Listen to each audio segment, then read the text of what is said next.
How's everyone doing? Today I have a crazy, awesome-tastic deal.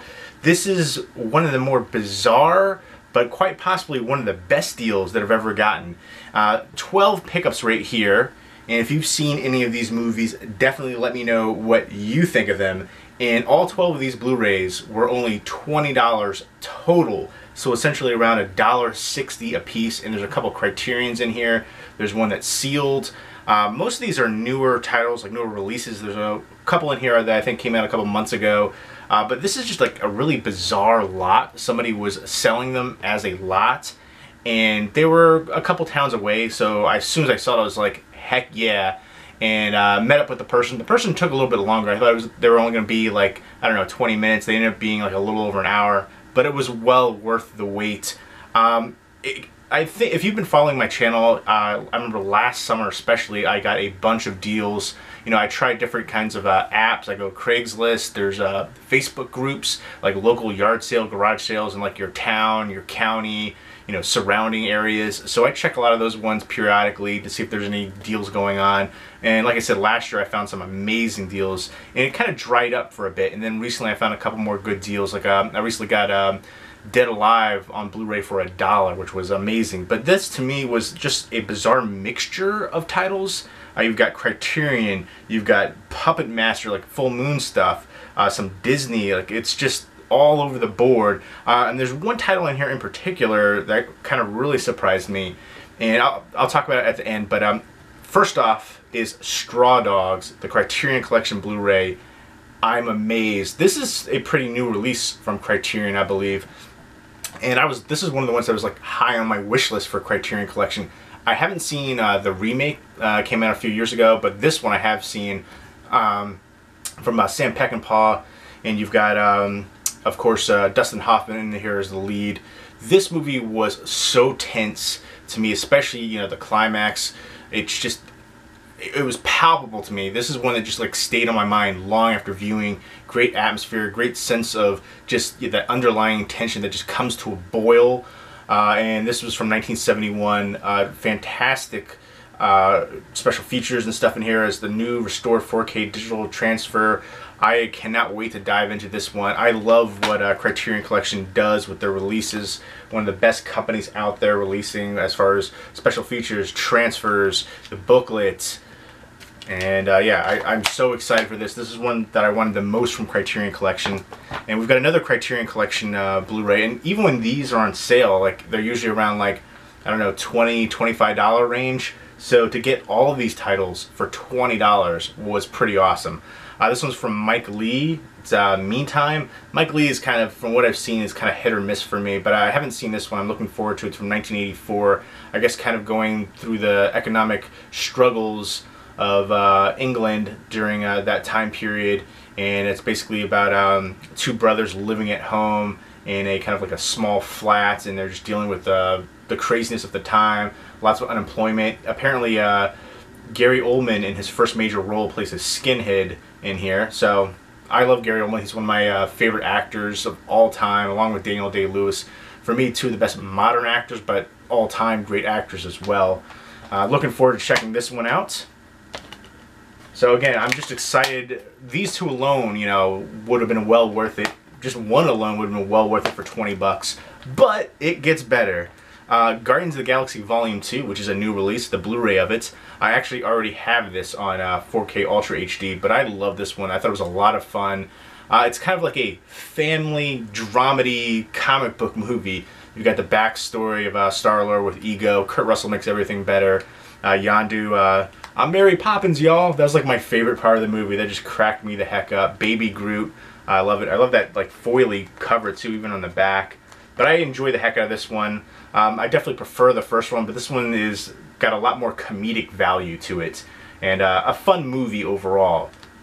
And next up is Once Upon a Time in Venice, which I already have this one as well, and this is brand new, still sealed. I remember I got this and I was like, this is such a bizarre thing because the cast is star-studded. Bruce Willis, John Goodman, Jason Momoa, who's going to play Aquaman, Thomas Middleditch, Famke Janssen, Cal Penn's in here, the rapper Tyga, who I guess he's now more well known for like hooking up with like the youngest Kardashian chick, but There's a lot of like recognizable people in here too, supporting cast wise, and I was like, why have I never heard of this movie? There's a good reason, because it's one of those movies that's it's so bad it's entertaining. There's a scene here where Bruce Willis is naked skateboarding down the street. There's another scene where John Goodman and Bruce Willis go surfing, except for they don't really go surfing. They're just like, it shows them walking to the beach, and then they're just sitting on the boards in the waves. But yeah, I was wondering if they were gonna do some kind of like stunt doubles or something like that. But it is a crazy movie. It's almost John Wick-esque, because he's trying to get his dog back, Bruce Willis, who's kind of like a detective. And yeah, and Jason Momoa is like a drug dealer, and they get all involved in, you know, drugs and money and stuff like that. And John Goodman is always entertaining to me. I loved him in Cloverfield Lane, 10 Cloverfield Lane. So I thought that was a really strong performance from him. But yeah, this one, again, to me, it's actually entertaining. It's not a good movie, but it has so many ridiculous elements going on that it's entertainment for me. And I love that slipcover.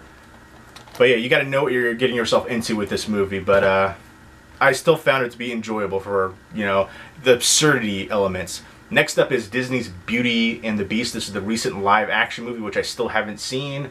Nice foily cover for that one too. I've kind of been putting off watching this one. I've heard really good reviews for it, but I'm not a fan of this kind of stuff. But I am gonna finally sit down and watch it. So I'll check that out soon. Everything, which I didn't have this one before, and I have seen it, and I do enjoy it. The main reason I enjoyed it is the lead actress. I thought she was really the best part of this movie. I thought she was stunning. I thought she was talented. She definitely carried the movie for me. I like the soundtrack as well. It's, you know, it's a romance movie. There's a twist that you can kind of see coming. There's little like bits and elements there that you can kind of gives it away. But it's basically she's so sick that she can't go out into the world. She has to be, everything has to be sanitized. So she stayed in, I think 17 years she stayed inside the house. And she basically falls in love with the boy next door, who tries to communicate with her. And, you know, it's got some predictability elements, kind of formulaic, but I really enjoyed the lead actress here, and the storyline was still pretty decent overall. So that is Everything. Next up, this was the one that threw me off big time, Union Furnace. Now, I actually got this for review, and this is actually still sealed, but it's like a copy where, see if I can just take this little seal thing off real quick. I hate these little adhesive seal things. It's like a pain in the butt to take off, and it usually leaves residue. But it's like a burn on demand kind of thing. Yeah, for promotional use only, right there. So I don't think they actually sell this in stores or anything like that. I think this was only for like review purposes. So this is what I'm thinking. It was I met up with the person selling it. It was a girl. And I'm thinking that these were review copies, because this, I am almost certain, is a review copy, because I don't think they actually, I've never seen it sold in the store, and the fact that it says, you know, for promotional use only. But if that's the case, they could easily have sold this for, you know, any one of these, like especially the Criterions, you know, Guardians of the Galaxy, Volume 2, Beauty and the Beast. They probably could have sold any one of those for like almost 20 bucks, just one of them. So I'm wondering if maybe somebody else they knew, were doing reviews or something like that and got them for review purposes, and then somebody else sold them. I don't know. I don't know what the case was. You know, I didn't ask questions, but I am almost certain at least some of these are review copies. Like this has to be a review copy. I saw this movie, by the way. I liked a lot of the elements, especially the lead actor. He kind of reminded me a bit of Ben Foster, but it was kind of like a watered down thing, and there's certain other elements they could have done. Maybe it was the budgetary restraints. They could have done more with it. I like what they did with the ending especially, but it was just, some of it was just ridiculous. Basically, they have all these people who are down and out on their luck, and they have to play this game. Kind of reminds me of like Would You Rather a little bit, and they play these games to see who advances on to the next round for a lot of money. And the person at the end gets all the money, and basically, you know, the people who don't win the round, they get killed.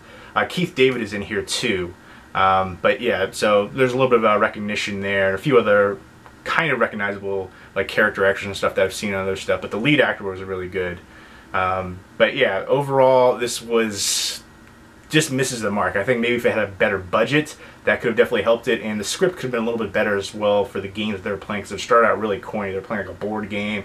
Some other stuff is like they could have done more with it, made it more extreme, made it stand out a little bit. It was just kind of mundane and just, it seemed, you could definitely tell that it was very low budget. But there were elements that I really did enjoy. I thought the score was good, and I thought a lot of the acting and atmosphere were good. But yeah, has to be a review copy. And then the next ones are all from Full Moon.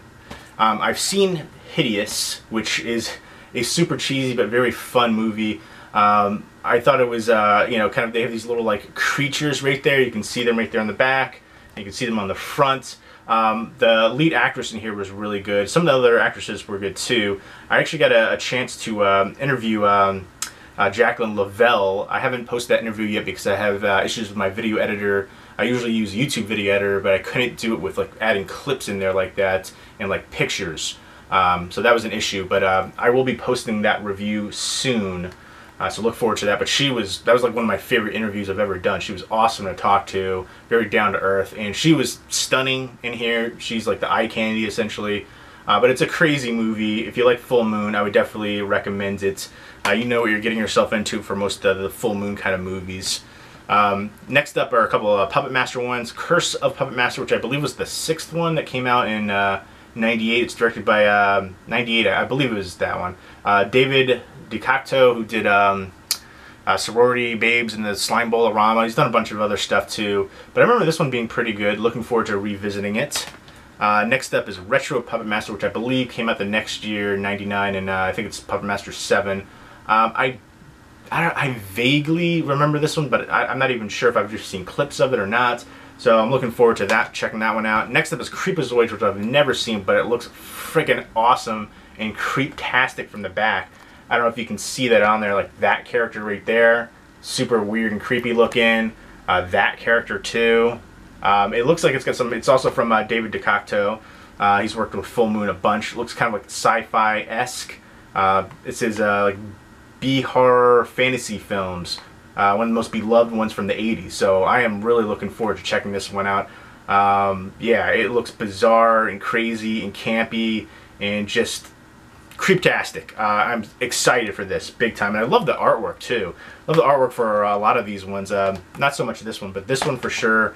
And even this one right here looks pretty cool. And Hideous. I don't like the look of the doctor there, but I like the look of the little creatures and stuff.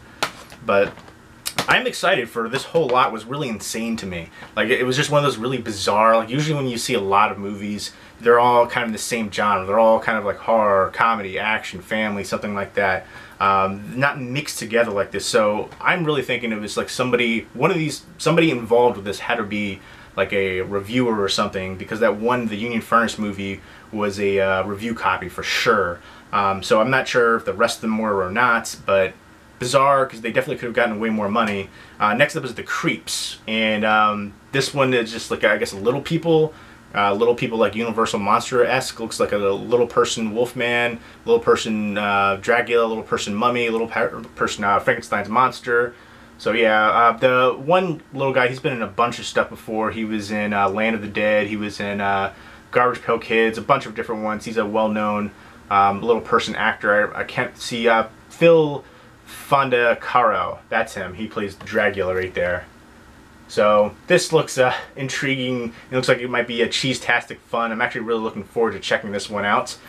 So yeah, this is one of those really, like, for me, one of the best deals as far as that I've received so far. I mean, again, I got the Dead Alive Blu-ray for $1, which was awesome. But this one just is kind of like a shocking one. I just can't get over the bizarreness of it. Just the different mixtures of the genres, from Full Moon, Puppet Master, to Criterion Collection, to Guardians of the Galaxy, Beauty and the Beast. Yeah, it's just, again, I don't know what to think about it, but I'm very happy that I found it. I pounced on that deal as soon as I found it.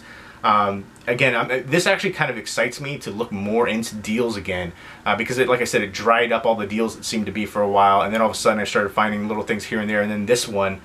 So I'm going to go check out all the different apps and Craigslist and, you know, Facebook groups and the local, you know, yard sale things and counties like on Facebook that they have for that.